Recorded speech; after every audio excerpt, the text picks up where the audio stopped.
বিষ্ণু ইসলামের প্রিয়তমা স্ত্রী আম্মাজান আয়েশা রাদিয়াল্লাহু তাআলা আনহা, আমাদের প্রিয় আম্মাজান, উনি বিষ্ণু ইসলামের আরেক স্ত্রী, ওনার নাম হচ্ছে সাফিয়া, উনিও আমাদের আম্মাজান। ওনার ব্যাপারে একটা কথা বলতে যে একটা কথা বলেছিলেন, রাসূল সাল্লাল্লাহু আলাইহি ওয়াসাল্লাম এটা পছন্দ করেননি। উনি বললেন যে আপনার স্ত্রী এমন এমন, সরাসরি বলেন না, ইঙ্গিত দিয়ে। নারীদের মধ্যে মানবিক কারণে জেলাসি একটু থাকে, এটা স্বাভাবিক, এটা থেকে নবীর স্ত্রীরাও মুক্ত ছিলেন না, এটা থাকবে। তো তিনি বলেছিলেন যে আপনার অমুক স্ত্রী সফিয়া তো এমন এমন, এটা দিয়ে বুঝিয়েছিলেন একটু স্থূলাকৃতির, একটু মোটা ছিলেন, উনি খাটো ছিলেন। ইঙ্গিত করে যখন রাসূল সাল্লাল্লাহু আলাইহি ওয়াসাল্লামকে এটা বললেন, রাসূল সাল্লাল্লাহু আলাইহি ওয়াসাল্লাম এটা পছন্দ করলেন না। আল্লাহ রাসূল বললেন, আয়েশা তুমি এটা কি বললে?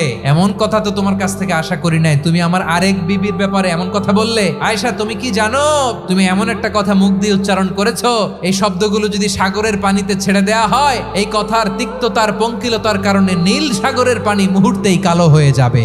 আয়েশা খবরদার, আর এরকম বলো না। রাসূল সাল্লাল্লাহু আলাইহি ওয়াসাল্লাম কখনো বডি শেমিং কে স্পেস দিতেন না, সুযোগ দিতেন না।